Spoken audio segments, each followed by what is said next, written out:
Yo guys, Christian, Sphere Gamer, welcome back to more Star Trek Online. Last time Star Trek Online we did the mission Fluid Extraction as well as a little bit of fun with the first contact day little things. And today we'll be doing the last mission, the Solonae Dyson Sphere story arc called Surface Tension.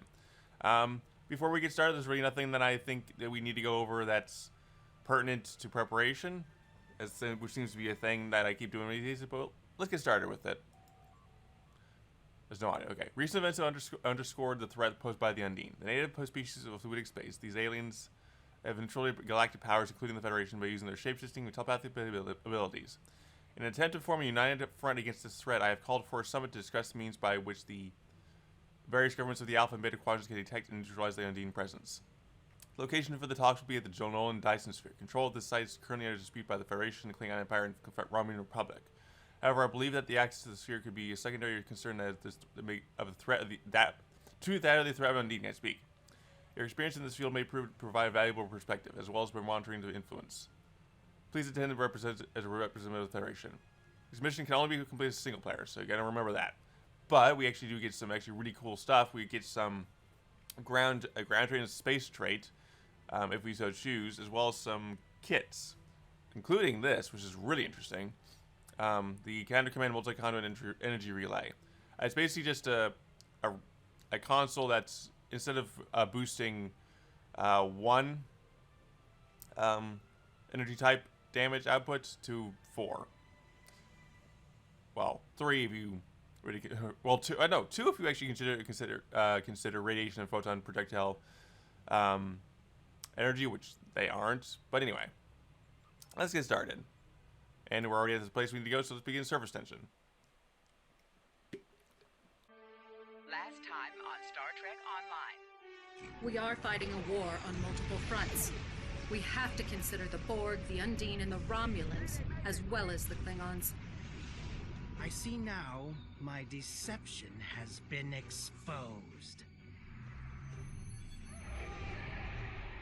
Starfleet has lost too many ships and too many good men and women to a fight we now know was caused by Iconian and Undine influence. Is that... An Iconian gateway? Yes, I believe it is. Into the gateway, now! Are all those markers Iconian gateways? Sir, we've been scanning the gateway. The monitors on the bridge are all showing an Omega. Welcome to the Delta Quadrant. We are within the Solonae Dyson Sphere, a spherical structure built around a star. We now know why the sphere generates vast amounts of omega particles.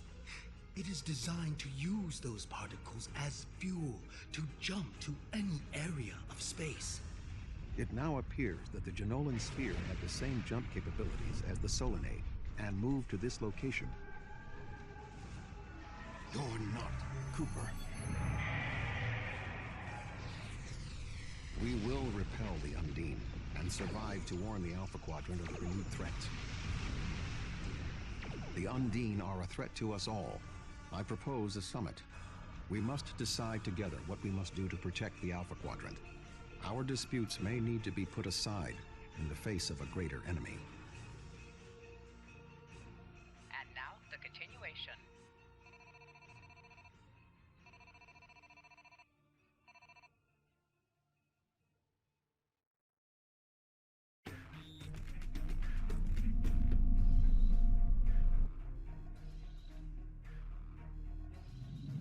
Welcome to the Delta Quadrant.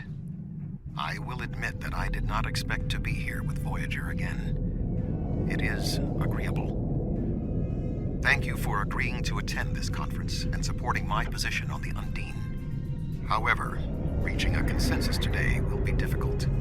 Many different agendas will be represented here today. I will speak to you in person shortly. Tuvok out.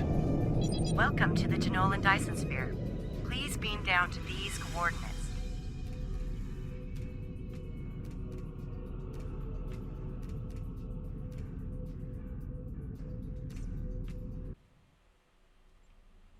So that cutscene, you may have noticed that it says 2410, which is a bit of a little unknown and kind of less mentioned canon thing. What I'm trying to say is that The game initially takes place in 2409, but by the time this is all occurring, it's been a year later.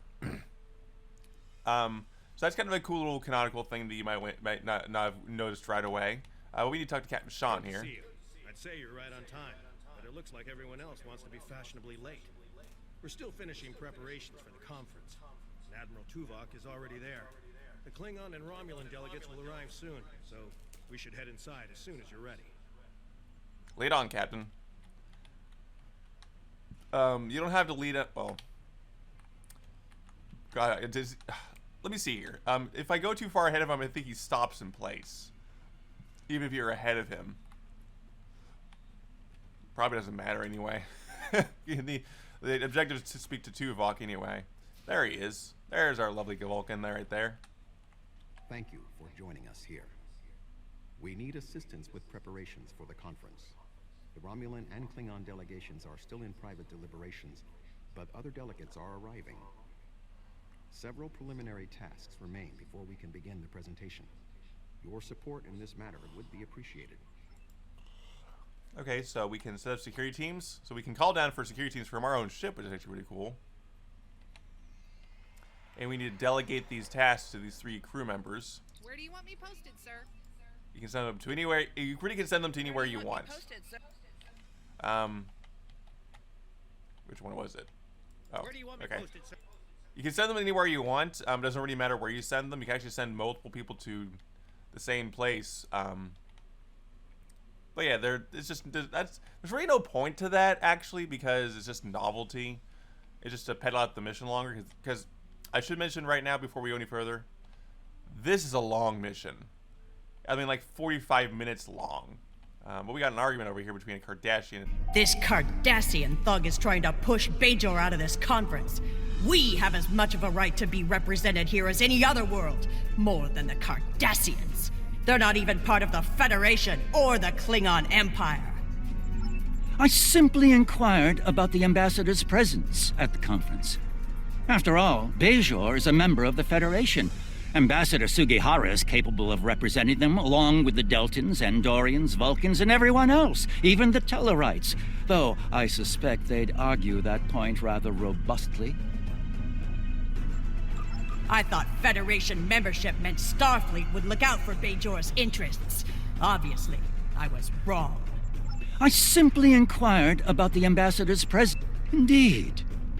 One wonders how well that gateway would have fared if Deep Space Nine was of Bajoran manufacture rather than Cardassian.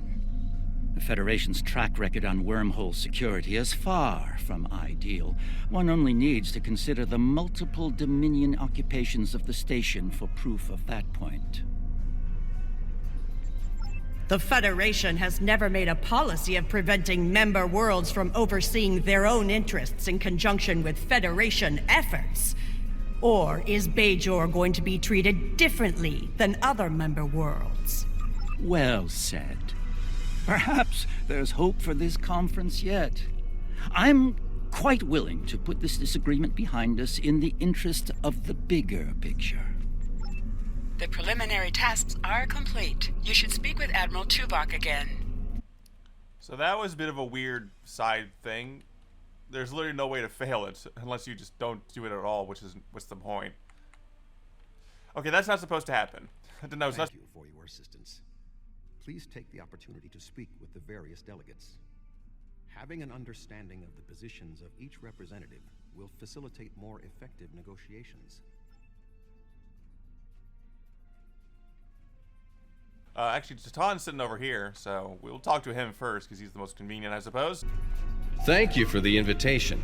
Starfleet certainly knows how to organize their meetings on a grand scale. I trust that the Republic will be able to take a leadership role in studying this sphere. The extensive knowledge we've gained from the Solonae Sphere should give us an advantage here. And, after all, the gateway that leads to both of these spheres is in Republic space. Yes, the Undine. Very interesting. My security advisors have been looking over the data, and we are all very curious to hear what you and Admiral Tuvok have to say on the matter. So he's really just interested in himself. Should have guessed as much. I thought that was Sugihara there. No, it's just a Vulcan. And they're still arguing? Give it up, people. You don't need to argue about everything. Alright, so Satas should be sitting somewhere over here. Satas? Oh, there he is. There's our large, giant Gorn man. Reptilian. I sincerely hope that the Federation is not wasting our time here. If your presentation is to explain the threat posed by the Undine, let me spare you the effort. The Klingon Empire has been aware of this threat for quite some time now. Just like, we were aware of this for ages, and you're just now figuring things out? Yeah, good luck with that. Sugihara? Where is Sugihara? Where is he? Oh, is he? It's over here. Check your map. The map will tell you where everything is. Why do I keep going through the floor? You can also actually talk to the Xindi delegate, which I'll... The Xindi are here to support Admiral Tuvok's call for cooperation. We know what tragedies befall a people who are being manipulated by outsiders, as we once were. The Undine's lies and manipulation remind us of the Sphere Builders, whose deceptions led us to make one of the greatest mistakes in our history. There are 5 races on my world. We all know reaching a consensus can be difficult, but the Xindi are living proof that if we put aside animosity, our differences can make us stronger. Kind of a little bit of a decent little monologue from a Xindi. If you're not familiar with the Xindi, they're actually the Xindis canonically are a part. It's 5 races of one world that first appeared in Star Trek Enterprise. So if you haven't watched Star Trek Enterprise, I won't go into too many details because the episodes about it are fantastic. But you also talk to Sigi. The Federation's position is quite clear. We believe the only way to safeguard the future of the Alpha and Beta quadrants is for all the galactic powers to behave as reasonable entities and work together to oppose those who would threaten our worlds.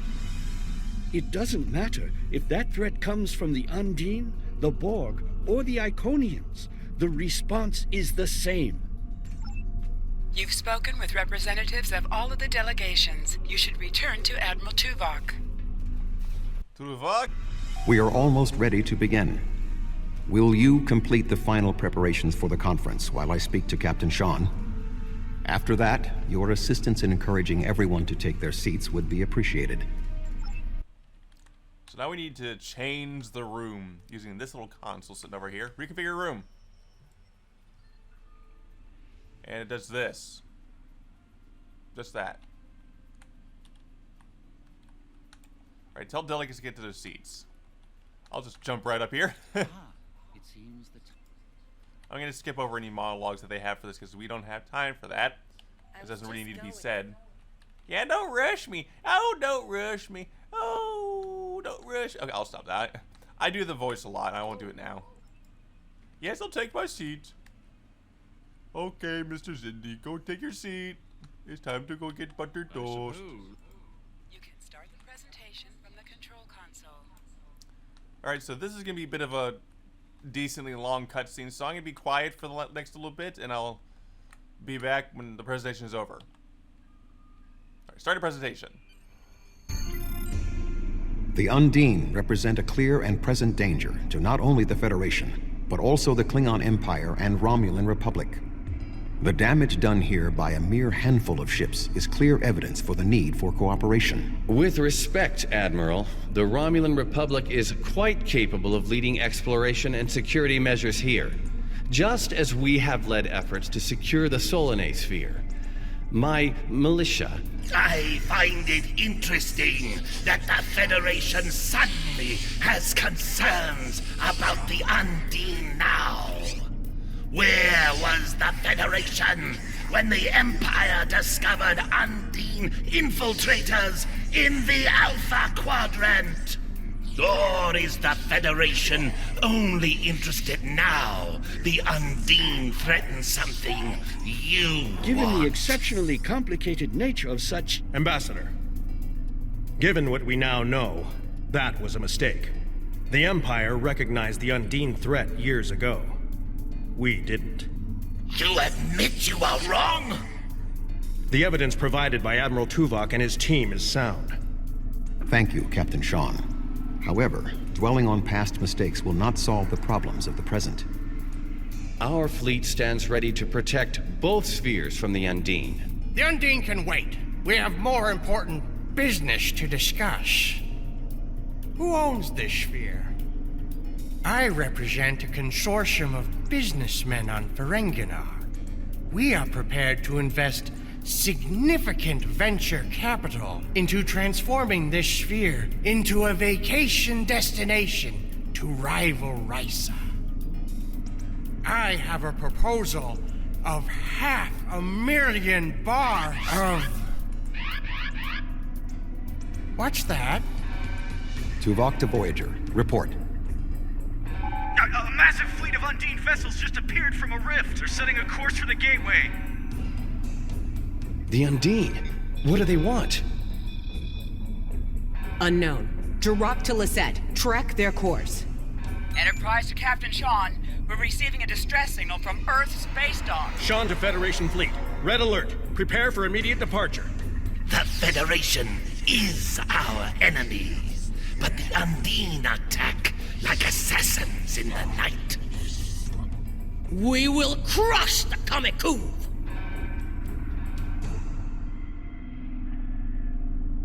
A significant Undine force is headed for the Sol system. We must stop the Undine from breaching Earth's defenses.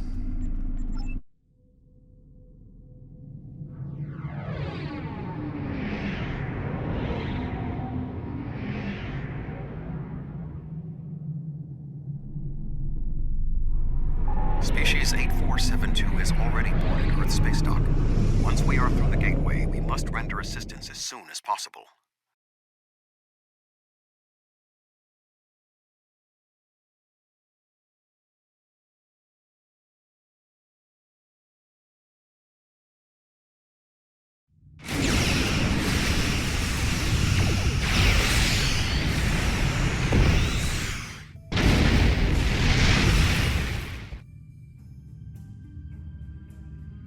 I am picking up several distress calls from across the system. Curious. There are fewer Undine vessels than we witnessed using the gateway. Negative. The subspace relay booster network appears to be offline. I am reading Undine ships attacking Earth space dock, as well as attacks on the lunar colonies and the orbital habitat on the far side of Earth. Agreed. Enterprise will clear the area around the lunar colonies. Fine. Jirok and I will clear the far side of the planet. Alright, so the Undine are attacking Earth space dock, and this is actually excuse me. This is actually one of my personal favorite missions in the game. Like, I love this mission because it's just in a way it's kind of interesting how these people who were mostly more or less enemies, apart from the Romulan Republic, working together to save the Federation. It's just a really cool mission, and you get to play with other people. Even if they're NPCs, they're just other characters that you wouldn't otherwise. And I really like it. It was also kind of a transition period for Star Trek Online. To explain, Star Trek Online was undergoing a bit of a renaissance during this time. Not really much of a renaissance. It really wasn't that big of a thing, but it was kind of a time of major change for the game. And this it's really what I'm trying to say here. At the time, Earth space dock looked completely different than it does now, and this Let's Play started when the new version of Earth space dock had already been updated. But when this mission came out, that really wasn't the case, at least initially. Once, Earth space dock is destroyed, or badly damaged, rather. So, and when we get into the ground part of things on Earth space dock, you'll actually get to see what Earth space dock used to look like. But because this mission was kind of like, what am I trying to say? I can't speak today.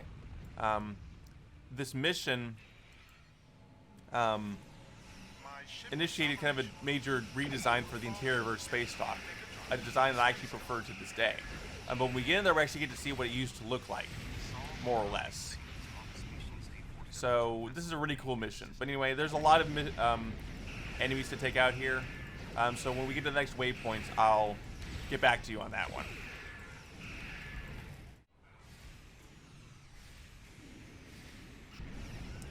Let's see, we got Tethys to deal with, but I'm going to assist this Allied task force to begin first.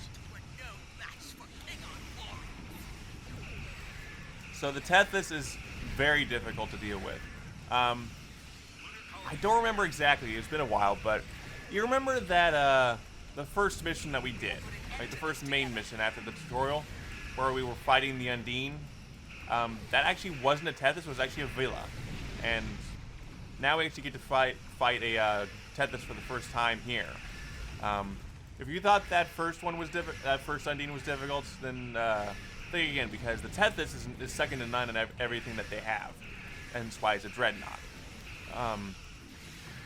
But I'm gonna skip ahead again a little bit here just to get into the Tethys.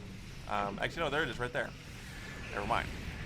So Tethys are they basically actually have any ability that the other ships of the Undine have.